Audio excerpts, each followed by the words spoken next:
لیکن کیا ہوتا ہے جب مرد کو کسی عورت سے شکایت ہوتی ہے تو مرد کے ہاتھ میں کیا ہوتا ہے؟ چلو طلاق دو، فارغ کرو، ایک طرف کرو.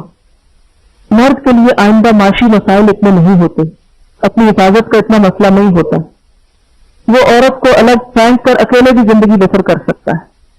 لیکن اگر کوئی عورت اس مصیبت میں گرفتار ہو گئی ہے تو اس کا شوہر بد مزاج ہے، سخت ہے، یا اس کے حقوق پورے نہیں دیتا، اب وہ بیچاری کیا کرے؟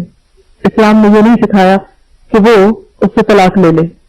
اگرچہ خلا کا رستہ رکھا لیکن پھر بھی معاشرے کی مجموعی بہتری کے لیے یہاں کیا سکھایا جا رہا ہے کہ کوئی حقوق کی کمی بیشی کر کے آپس میں کوئی راضی نامہ ہی رکھیں، کیونکہ عورت دوسری آپشن سوچے. اگر وہ طلاق لے لیتی ہے تو اس کے بچوں کا کیا ہوگا؟ وہ ایک چھوٹے مسئلے کے حل کے لیے ایک بڑے مسئلے میں گرفتار ہو جائے گی. یہ عقل مندی کی بات نہیں ہوتی کہ چھوٹے مسئلے کے حل سے بڑے مسئلے کھڑے کر لیں آپ، یا ناقابل حل مسائل شروع کر دیں آپ.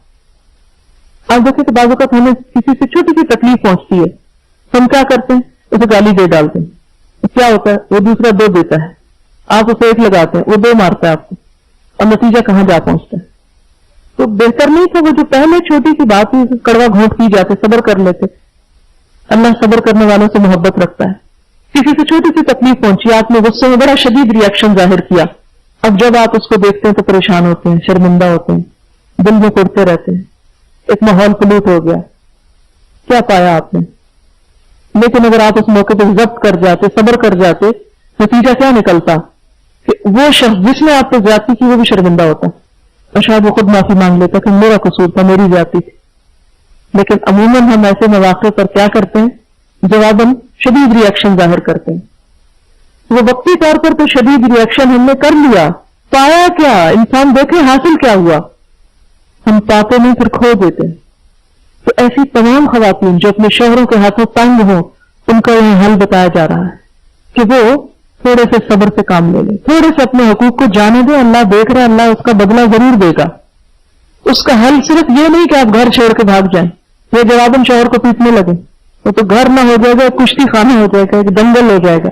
دنگل بنانا چاہے تو بنائیں. اسی لیے وہ جو پہلے بھی میں نے بات کی تھی کہ مرد مار سکتا تو عورت کو نہیں مار سکتی، عورت کو اللہ نے مارنے سے روک کر اس دنگل کو ختم کیا، ورنہ باکسنگ شروع ہو جاتی گھر میں تو گھر نہ رہتا. تو یہاں پر کسی بھی نزاع کے موقع پر، جھگڑے کے موقع پر، فساد کے موقع پر، بد اخلاقی کے موقع پر، بدسلوکی کے موقع پر جب ایک شخص زیادتی کر رہا ہو تو جواب میں تھوڑے سے دھیمے ہونے میں آپ کی کوئی بے عزتی نہیں. لوگ سمجھتے ہیں ہماری بے عزتی نہیں. حدیث میں آتا ہے من تواضع للہ رفعہ اللہ، جس نے اللہ کے لیے عاجزی اختیار کر لی، تواضع اختیار کر لی، اللہ اس کو بلندی دے گا، اللہ اس کو بڑا کر دے گا. وہ چھوٹا نہیں رہتا. ایک دانہ گندم کا ایک دانہ ہوتا ہے، جب وہ مٹی میں ملتا ہے تو اس سے 700 دانے بنتے ہیں. اگر وہ اکڑا رہ کر میں مٹی میں نہیں جاتا، میری اس میں ذلت ہے، میں شیشے کی بوتل میں رہنا چاہتا ہوں، 100 سال بھی شیشے کی بوتل میں رہے تو کھایا جائے گا اندر سے، اوپر سے خالی خول کھڑا رہے گا، اندر سے کھا لیا جائے گا، اور اس سے 700 کبھی نہیں بنیں گے. تو جو لوگ زندگی میں تکبر کا رویہ اختیار کرتے ہیں، اپنی انا کے خول میں رہتے ہیں کہ جی ہم بڑی شے ہیں، وہ کچھ نہیں پاتے. تھوڑا جھک جانا، تھوڑا عاجزی اختیار کرنا. کل ایک بچی میرے پاس مسئلہ لے کر آئی اپنی ساس کا، بڑی پریشان تھی، بہت روئی، اور اس کی شکایت جینوئن بھی تھی کافی حد تک. میں نے اس سے کہا کہ دیکھو جو تم کہہ رہی ہو میں اس کو 100% درست کہتی ہوں کہ تم واقعی مظلوم ہو، لیکن اب تم اپنی بزرگ ساس کے مقابلے میں ینگ بلڈ ہو. وہ عمر کے اس حصے میں پہنچ چکی ہے کہ جہاں وہ بیمار بھی ہے، جہاں وہ انسیکیور فیل کر رہی ہے، جہاں وہ توجہ چاہتی ہے، وہ محبت چاہتی ہے. اس کی میموری بھی خراب ہو چکی ہے. اب تم اس سے اگر توقع کرو کہ وہ قربانی کرے، وہ اپنی ذاتیوں کو چھوڑ دے، بی پی اس کا ہائی ہے، بیماریاں اس کو کئی لگ چکی ہیں، وہ بیچاری اپنے آپ سے بیزار بیٹھی اس وقت، اس سے تم کیا قربانی چاہتی ہو؟ اس وقت تمہاری عمر ہے قربانی دینے کی. میں نے کہا سب کچھ بھول جاؤ، جو کچھ انہوں نے تمہیں کہا، یہ جو بھی تم پہ الزام تراشی ہوئی، سب بھول جاؤ اور اللہ کے لیے بھولو، اور جا کے عاجزی سے نہ کیے تو بھی معافی مانگ لو اور توجہ دو تھوڑی سی. وہ توجہ چاہتی ہے، محبت چاہتی ہے. آپ دیکھیں کہ جب بوڑھے ہو جاتے ہیں نا، جسمانی طور پر ان میں کوئی کشش نہیں رہتی، نمبر 1۔ نمبر 2، اخلاقی طور پر بھی عموماً بوڑھوں میں کشش نہیں رہتی کہ وہ بہت بولنا شروع کر دیتے ہیں، بدزبانی کرتے ہیں، چڑچڑے ہو جاتے ہیں، بیمار ہو جاتے ہیں، بد اخلاق ہو جاتا ہے۔ اب بد اخلاق شخص میں کیا ہے؟ کوئی کشش نہیں، کوئی اس کے پاس پھٹکنا نہیں چاہتا، حتیٰ کہ اپنی اولاد بھی نہیں پاس لگنا چاہتی۔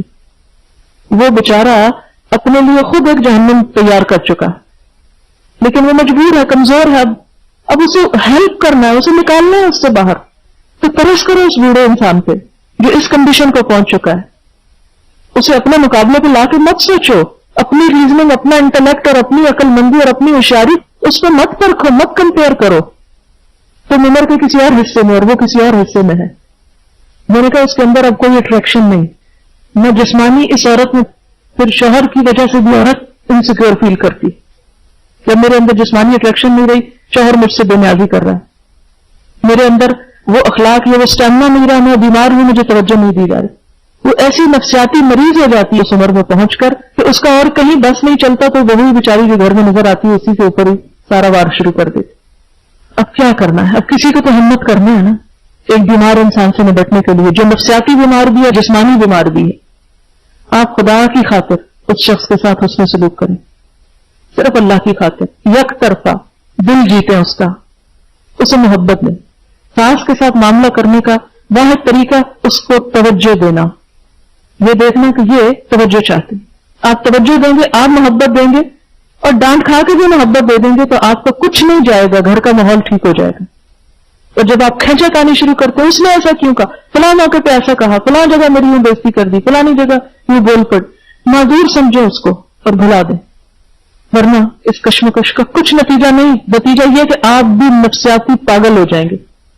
بہت سی نوجوان لڑکیاں پاگل پن کے دورے پڑنے لگتے ہیں ان پر اس قسم کی کشمکش میں رہ کر۔ تو اللہ تعالیٰ کیا بتا رہے ہیں؟ یہاں شوہر کی بات کی گئی، ساس کی تمہیں ضمنی لے آئی۔ بسا اوقات مردوں کے اندر ایسا پاگل پن ہوتا ہے، فرمایا ان امرأۃ خافت من بالہا نشوزا و اعراضا، کہ شوہر توجہ نہیں دے رہا یا سرکش ہے، بدسلوکی کرتا ہے، تو بھی عورت صرف یہ نہ سوچے کہ میں اس سے الگ ہو جاؤں، اگر ہو جائے۔ کل شام ایک ٹیلی فون مجھے آیا، اس میں بالکل ایگزیکٹلی یہی مسئلہ تھا ایک عورت کا، تو مجھے کیا کرنا چاہیے؟ دونوں خرابیاں ہیں شوہر میں، نشوز بھی ہے، اعراض بھی ہے، کہ بات کرتا ہے تو بد اخلاقی سے، ورنہ روٹ جاتا اور کئی دن بات نہیں۔ کیا کرے عورت؟ ہے پریشانی۔ اب بچے ہیں اس عمر کو پہنچ گئے، تو ایسی تعلیم کی عمر ہے، تو میں نے کہا کہ دیکھو دو ہی حل ہو سکتے ہیں، ایک تو یہ ہے کہ تم اس سے الگ ہو جاؤ، بڑا آسان ہے، کٹ ختم۔ اب دیکھو کہ اس کے بعد جو مسائل آنے والے ہیں، بچوں کی تعلیم ہے، ان کی فیس ہے، ان کی جذباتی ضروریات ہے، ان کو باپ چاہیے، ایمانی کیس چاہیے۔ اب کیا کرو گی تم؟ وہ سارے مسائل جو اس مرد کی غیر موجودگی میں پیش آنے والے، اگر وہ زیادہ بڑے ہیں اس بد اخلاقی سے، تو پھر اس پہ صبر کر لو، اور اگر وہ مسائل چھوٹے ہیں تو آگے اللہ تعالیٰ یہ حل بتاتا، پھر الگ ہو جاؤ، مت پلاؤ اپنے آپ کو۔ تو 3 حل بتائے گئے ان آیات میں۔ پہلا حل فلا جناح علیہما ان یصلحا بینہما صلحا، کوئی حرج نہیں کہ اگر وہ آپس میں اپنے حقوق کی کمی بیشی پر کچھ صلح کر لیں، دونوں طرف سے حکم مقرر کر کے کچھ قربانی کر لیں۔ اور اس میں بھی صرف عورت کو نہیں کہا جا رہا، دونوں کو کہا جا رہا ہے اصلاح کرو۔ والصلح خیر، اصلاح بہتر ہے، صلح بہتر ہے، لیکن صلح کیوں نہیں ہو پاتی؟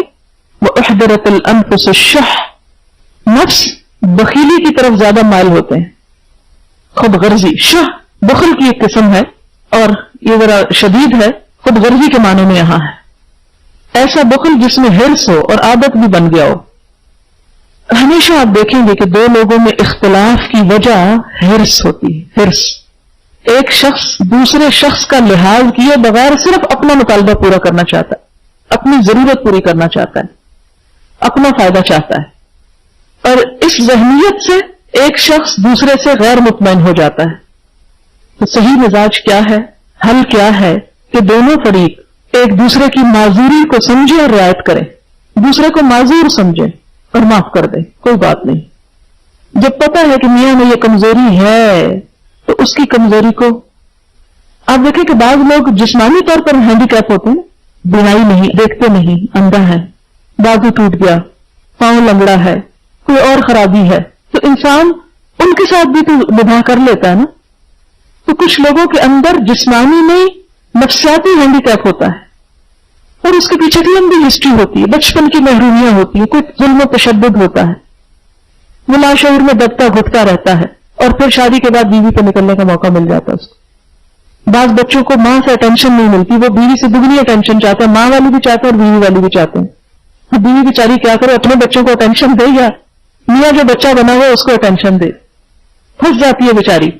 لیکن اب حل کوئی نہیں، یہی سمجھے کہ ہینڈی کیپ ہے میاں کا، معذور میاں مل گیا ہے۔ جسمانی طور پر معذور شخص سے ہم گزارا کر لیتے ہیں، پھر نفسیاتی معذور سے بھی تھوڑا گزارا کر لیں، اس کی جزا اللہ آپ کو دے گا۔ آپ دیکھیں کہ جذبات کی قربانی سب سے بڑی قربانی ہے، سب سے بڑی قربانی۔ مال کی قربانی بھی انسان دے دیتا ہے، لیکن جذبات کی قربانی ناممکنات میں سے ہوتی۔ کیوں؟ اس لیے تو مثلا مال ہے نا، تو ایک دفعہ دیا تو بس گیا، ختم ہو گیا، بھول گئے آپ اس کو، لیکن جذبات جو دل میں بیٹھا ہے اسے کیسے نکالیں؟ اسے اپنے سے کاٹ کے الگ کر نہیں سکتے نا، مصیبت ہے۔ آپ کا ہاتھ پاؤں خراب ہو جاتا ہے تو اس کا تو کاٹ سکتے ہیں آپ، یہ کچھ چیزیں ایسی ہوتی ہیں جن کو آپ کاٹ نہیں سکتے۔ تو جہاں انسان جذبات کی قربانی دیتا ہے، اور تھوڑے دن کی بات ہے نا، بہت جلدی چلے جانا یہ سب کچھ چھوڑ کے، اس کی قربانی بھی، اس کی جزا بھی بہت بڑی ہے۔ اسی لیے کہا نا کہ پہلوان وہ نہیں جو اپنے مد مقابل کو ہرا دے، پہلوان وہ جو غصے میں اپنے آپ کو ہرا دے، اپنے آپ کو کنٹرول کر لے، اس کا درجہ زیادہ بڑا ہے۔ فرمایا کہ ان ساری جذباتی کشمکش کے باوجود کیا کرو، صلح ہی کر لو تو اچھا ہے۔ والصلح خیر، بڑی بھلائی ہے صلح میں۔ واحضرت الانفس الشح، لیکن اتنے خود غرض ہوتے ہیں، ہر انسان اپنا مطالبہ چاہتا ہے، وہ کہتا ہے کہ میں کیا کروں، مجھے ٹینشن ملنی چاہیے، میرا حق زیادہ ہے، میری جذباتی سیٹسفیکشن ہونی چاہیے۔ فرمایا احضرت الانفس الشح، کوئی نہیں، اللہ کی خاطر تھوڑی سی قربانی کرو، ہمت کرو۔ وَإِن تُحْسِنُوا، اگر تم اچھا کرو گے، احسان کرو گے، وَتَتَّقُوا، اور تقوی کرو گے، فَإِنَّ اللَّهَ كَانَ بِمَا تَعْمَلُونَ خَبِيرًا، تو یقیناً اللہ تمہارے اس طرز عمل سے بے خبر نہ ہوگا۔ اگر انسانوں نے قدر نہیں کی تو کوئی بات نہیں، اللہ بے قدری نہیں کرے گا، وہ اس کا صلہ کئی گنا زیادہ دے گا۔